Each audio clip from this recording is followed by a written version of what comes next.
TRS party BRS party ఎప్పుడైతే తెలంగాణలో తమ ఉనికికి ప్రమాదం వస్తుందని అనుకుంటారో ఆ రోజు వాళ్ళు తెలంగాణ సెంటిమెంట్ని రెచ్చగొట్టేటువంటి ప్రయత్నం చేస్తారు తప్ప ఇంకొకటి కాదు. చంద్రశేఖరరావు గారు ముఖ్యమంత్రి హోదాలో పోయి ఆంధ్రప్రదేశ్లో మంత్రి రోజా ఇంట్లో రొయ్యల పులుసు తిన్న రోజు అడ్డం రానటువంటి తెలంగాణ సెంటిమెంటు ఇవాళ ఎందుకు వస్తుందన్న? ఎవరు ఏ రాష్ట్రంలోకి పోతుంది, ఏ రాష్ట్రంలోకి ప్రచారం చేస్తుంది? ఎవరి ఉనికి ఎవరికి ప్రమాదం కాదు. ప్రజలు ఎవరిని ఆశీర్వదిస్తే వాళ్ళు అధికారంలోకి వస్తారు. దానికి ఆ రాష్ట్రం ఈ రాష్ట్రం, మరి మన పక్క రాష్ట్రం పోయి ముఖ్యమంత్రులు ఉన్నప్పుడు పక్క రాష్ట్రం పోయి రొయ్యల పులుసు తిన్న రోజు ఈ కవితమ్మ యాడున్నది? అదే తండ్రి పక్కన ఉన్నది కదా. ఆ రోజు మాట్లాడి ఉండాల్సింది, నాయన ఆంధ్రప్రదేశ్లో రొయ్యలు తింటే అపరాధం అవుతుందని చెప్పు ఉండాల్సింది కదా. ప్రాంతాలుగా విడిపోదాం, ప్రజలుగా కలిసిందాం. This is our slogan, we stand for it. ఎవరు వచ్చినా ప్రజలు ఎవరిని ఆశీర్వదిస్తే వాళ్ళే నాయకత్వం వహిస్తారు తప్ప ఇట్లా ఈ ఉడత ఊపులకు భయపడుకుంటూ పోయేటువంటి అవసరం భారతీయ జనతా పార్టీకి లేదు. అదే Pawan Kalyan is a part and parcel of NDA. How can you separate him? ఏ రాష్ట్రంలో ఉంటుంది? వారు ఎన్డీఏ భాగస్వామ్య కూటమిలో ఉన్నారు, ఉంటారు. ఎన్డీఏ భాగస్వామ్య కూటమిలో ఉన్నటువంటి వాళ్ళు వేరే రాష్ట్రాలకు పోతేనే ఉందా? తప్పకుండా పోతాం. దాన్ని మీరు అడ్డుకునేది ఏముంది? మీకు ఉన్నదేందని అడ్డుకునేది ఏందని? భారతీయ జనతా పార్టీ కాశ్మీర్ నుంచి కన్యాకుమారి దాకా ఒంటరిగా అన్ని బూతులలో గెలవడానికి మేము ప్రయత్నం చేస్తా ఉన్నాం. మా భాగస్వామ్య పక్షాల నాయకులు ఎవరైనా మా రాష్ట్రానికి వస్తా ఉన్నా, ఏ రాష్ట్రానికి వస్తా ఉన్నా ప్రజాస్వామ్యబద్ధంగా స్వాగతిస్తాం. దాంట్లో ఇబ్బంది పడాల్సినటువంటి అంశం ఏముంది? అట్లాంటి అదే కాంగ్రెస్ పార్టీ బిల్లు పెట్టిన రోజు అదే లగలపాటి పెప్పర్ స్ప్రేలు కొట్టిండు. మరి తెలంగాణ బిల్లు వద్దన్నాడు. మరి పొన్నం దానికి కూడా సమాధానం చెప్పాలి కదా. వద్దనేటోళ్ళు వద్దంటూనే ఉంటారు.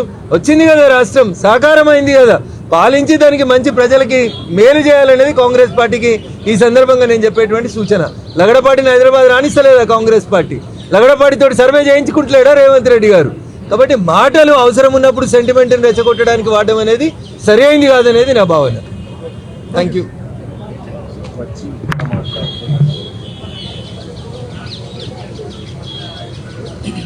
सर सबसे पहले तो मैं आपको तेलंगाना दिवस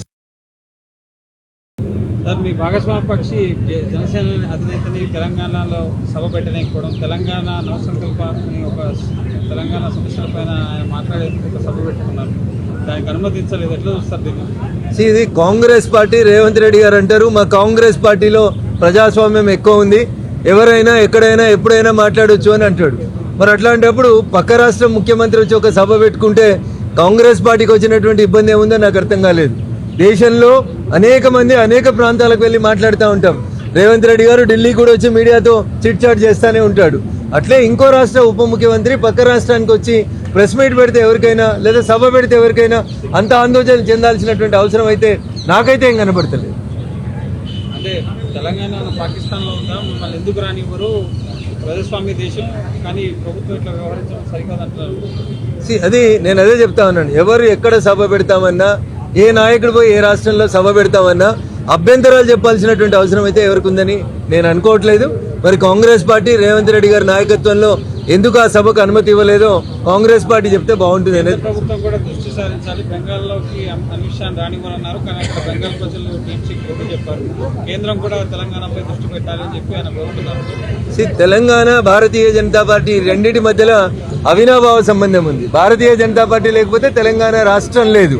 కాంగ్రెస్ పార్టీ యూటర్న్లు తీసుకొని అనేక టర్నులు తీసుకొని తెలంగాణ రాష్ట్ర ఏర్పాటు విషయంలో పిల్లి మొగ్గలు వేస్తున్న సందర్భంగా బేషరతుగా పార్లమెంట్లో ఉన్నటువంటి భారతీయ జనతా పార్టీ సభ్యులందరూ కూడా మద్దతు ఇస్తేనే తెలంగాణ రాష్ట్ర బిల్లు సాధ్యపడింది.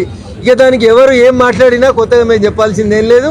మాకు ఒక్క పార్లమెంట్ సభ్యుడు లేకపోయినప్పటికీ భారతీయ జనతా పార్టీ సుష్మా స్వరాజ్ గారి నాయకత్వంలో లోక్సభలో బేషరతుగా మద్దతు ఇచ్చింది, రాజ్యసభలో అరుణ్ జైట్లీ గారి నాయకత్వంలో మద్దతు ఇచ్చింది. కాబట్టే ఆ రోజు తెలంగాణ బిల్లు పార్లమెంట్లో పాస్ అయింది. ఈ రోజు తెలంగాణ రాష్ట్రం ఎదుగుతా ఉంది, సుభిక్షంగా ఎదగాలని మేము ఈ సందర్భం కోరుకుంటాం. భవిష్యత్తులో తెలంగాణలో జనసేన పార్టీ అనేది పోటీ చేస్తా అంటున్నారు. మీరు భాగస్వామ్య పక్షంగా ఉంది కాబట్టి అలయన్స్లో పోటీ ఉంటుందా, ఎట్లా ఉండబోతుంది? సో ఎన్నికలు చాలా దూరంగా ఉన్నాయి, ఎన్నికలు అనేవి చాలా దూరంగా ఉన్నాయి. ఈరోజు తెలంగాణ రాష్ట్ర ఆవిర్భావ సందర్భంగా ఇష్యూని డైవర్ట్ చేయొద్దని, దాని కాంట్రవర్సీకి కాంప్లికేట్కి మలపొద్దని ఇతర రాజకీయ పార్టీల మిత్రులకి ఈ సందర్భంగా నేను సవినయంగా అప్పీల్ చేస్తా ఉన్నా. ఎందుకంటే రేవంత్ రెడ్డి గారు వేరే రాష్ట్రాలకు పోయి ప్రచారం చేస్తారు, చంద్రశేఖరరావు గారు వేరే రాష్ట్రం పోయి రైతులకు పైసలు ఇచ్చొస్తారు. రకరకాల వ్యక్తులు రకరకాలైనటువంటి పనులు చేసినప్పుడు ఒక రాష్ట్రంలో ఉప ముఖ్యమంత్రిగా ఉన్నటువంటి వ్యక్తి వచ్చి సభ పెట్టుకుంటే అంత ఉలిక్కి పడాల్సినటువంటి అవసరం ఏముందో నాకు అర్థం కాలేదు.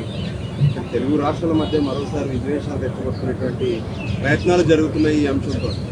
సుదీర్ఘ భారతదేశ చరిత్రలో ఒక పోరాటం ఇడ్లీ సాంబార్ గో బ్యాక్ దగ్గర నుంచి మొదలుకొంటే తెలంగాణ రాష్ట్ర సాధన వరకు జరిగినటువంటి పోరాటంలో 69లో చనిపోయినటువంటి 369 మందికైనా, ఆ తర్వాత జరిగినటువంటి 2001 తర్వాత జరిగిన ఉద్యమంలో చనిపోయినటువంటి అమరుల ఆత్మలకి శాంతి చేకూరాలని, తెలంగాణ రాష్ట్రం దేశంలోనే అగ్రగామిగా నిలబడాలని, అదే ఆ అమరులకి మనం ఇచ్చేటువంటి అసలు సిసలు నివాళిగా నేను భావిస్తూ ఈ రోజు ఏ గడ్డ మీదకైతే వచ్చి యాదిరెడ్డి లాంటి సోదరులు అమరులై రాష్ట్ర సాధన కోసం పోరాడినరో వారందరికీ కూడా మరొకసారి శిరస్సు వంచి నేను అభినందనలు, వారి అమరత్వానికి జోహార్లు తెలియజేస్తా ఉన్నాను. జై హింద్, జై తెలంగాణ. సార్, మీ భాగస్వామ్య పక్షి జనసేన అధినేతని తెలంగాణలో సభ పెట్టలేకపోవడం, తెలంగాణ నవసంకల్పాన్ని ఒక తెలంగాణ సమస్యలపైన ఆయన మాట్లాడే ఒక సభ పెట్టుకున్నారు, దానికి అనుమతించలేదు. ఎట్లా చూస్తారు దీన్ని? ఇది కాంగ్రెస్ పార్టీ. రేవంత్ రెడ్డి గారు అంటారు మా కాంగ్రెస్ పార్టీలో ప్రజాస్వామ్యం ఎక్కువ ఉంది, ఎవరైనా ఎక్కడైనా ఎప్పుడైనా మాట్లాడొచ్చు అని అంటాడు. మరి అట్లాంటప్పుడు పక్క రాష్ట్రం ముఖ్యమంత్రి వచ్చి ఒక సభ పెట్టుకుంటే కాంగ్రెస్ పార్టీకి వచ్చినటువంటి ఇబ్బంది ఏముందో నాకు అర్థం కాలేదు. దేశంలో అనేక మంది అనేక ప్రాంతాలకు వెళ్ళి మాట్లాడుతూ ఉంటాం. రేవంత్ రెడ్డి గారు ఢిల్లీ కూడా వచ్చి మీడియాతో చిట్ చాట్ చేస్తూనే ఉంటాడు. అట్లే ఇంకో రాష్ట్ర ఉప ముఖ్యమంత్రి పక్క రాష్ట్రానికి వచ్చి ప్రెస్ మీట్ పెడితే ఎవరికైనా లేదా సభ పెడితే ఎవరికైనా అంత ఆందోళన చెందాల్సినటువంటి అవసరం అయితే నాకైతే ఏం కనబడతలేదు. అంటే తెలంగాణ పాకిస్తాన్లో ఉందా, మిమ్మల్ని ఎందుకు రానివ్వరు, ప్రజాస్వామ్య దేశం కానీ ప్రభుత్వం ఇట్లా వ్యవహరించడం సరికాదంటారు. అది నేను అదే చెప్తా ఉన్నాను. ఎవరు ఎక్కడ సభ పెడతామన్నా, ఏ నాయకుడు పోయి ఏ రాష్ట్రంలో సభ పెడతామన్నా అభ్యంతరాలు చెప్పాల్సినటువంటి అవసరం అయితే ఎవరికి ఉందని నేను అనుకోవట్లేదు. మరి కాంగ్రెస్ పార్టీ రేవంత్ రెడ్డి గారి నాయకత్వంలో ఎందుకు ఆ సభకు అనుమతి ఇవ్వలేదో కాంగ్రెస్ పార్టీ చెప్తే బాగుంటుంది అనేది. ప్రభుత్వం కూడా దృష్టి సారించాలి, బెంగాల్లోకి అమిత్ షా రానివ్వరన్నారు, కానీ అక్కడ బెంగాల్ ప్రజలు టీమ్సీకి కొద్ది చెప్పారు. కేంద్రం కూడా తెలంగాణపై దృష్టి పెట్టాలని చెప్పి ఆయన కోరుతున్నారు. తెలంగాణ భారతీయ జనతా పార్టీ రెండింటి మధ్యలో అవినాభావ సంబంధం ఉంది. భారతీయ జనతా పార్టీ లేకపోతే తెలంగాణ రాష్ట్రం లేదు. కాంగ్రెస్ పార్టీ టర్నులు తీసుకొని అనేక టర్నులు తీసుకొని తెలంగాణ రాష్ట్ర ఏర్పాటు విషయంలో పిల్లి మొగ్గలు వేస్తున్న సందర్భంగా బేషరతుగా పార్లమెంట్లో ఉన్నటువంటి భారతీయ జనతా పార్టీ సభ్యులందరూ కూడా మద్దతు ఇస్తేనే తెలంగాణ రాష్ట్ర బిల్లు సాధ్యపడింది. ఇక దానికి ఎవరు ఏం మాట్లాడినా కొత్తగా మేము చెప్పాల్సిందేం లేదు. మాకు ఒక్క పార్లమెంట్ సభ్యుడు లేకపోయినప్పటికీ భారతీయ జనతా పార్టీ సుష్మా స్వరాజ్ గారి నాయకత్వంలో లోక్సభలో బేషరతుగా మద్దతు ఇచ్చింది, రాజ్యసభలో అరుణ్ జైట్లీ గారి నాయకత్వంలో మద్దతు ఇచ్చింది. కాబట్టే ఆ రోజు తెలంగాణ బిల్లు పార్లమెంట్లో పాస్ అయింది. ఈ రోజు తెలంగాణ రాష్ట్రం ఎదుగుతా ఉంది, సుభిక్షంగా ఎదగాలని మేము ఈ సందర్భం కోరుకుంటాం. భవిష్యత్తులో తెలంగాణలో జనసేన పార్టీ అయితే పోటీ చేస్తా అంటున్నారు. మీరు భాగస్వామ్య పక్షంగా ఉంది కాబట్టి అలయన్స్లో పోటీ ఉంటుందా, ఎట్లా ఉండబోతుంది? సో ఎన్నికలు చాలా దూరంగా ఉన్నాయి, ఎన్నికలు అనేవి చాలా దూరంగా ఉన్నాయి. ఈరోజు తెలంగాణ రాష్ట్ర ఆవిర్భావ సందర్భంగా ఇష్యూని డైవర్ట్ చేయొద్దని, దాని కాంట్రవర్సీకి కాంప్లికేట్కి మలపొద్దని ఇతర రాజకీయ పార్టీల మిత్రులకి ఈ సందర్భంగా నేను సవినయంగా అప్పీల్ చేస్తా ఉన్నా. ఎందుకంటే రేవంత్ రెడ్డి గారు వేరే రాష్ట్రాలకు పోయి ప్రచారం చేస్తారు, చంద్రశేఖరరావు గారు వేరే రాష్ట్రం పోయి రైతులకు పైసలు ఇచ్చొస్తారు. రకరకాల వ్యక్తులు రకరకాలైనటువంటి పనులు చేసినప్పుడు ఒక రాష్ట్రంలో ఉప ముఖ్యమంత్రిగా ఉన్నటువంటి వ్యక్తి వచ్చి సభ పెట్టుకుంటే అంత ఉలిక్కి పడాల్సినటువంటి అవసరం ఏముందో నాకు అర్థం కాలేదు. తెలుగు రాష్ట్రాల మధ్య మరోసారి విద్వేషాలు రెచ్చగొట్టుకునేటువంటి ప్రయత్నాలు జరుగుతున్నాయి ఈ అంశంతో.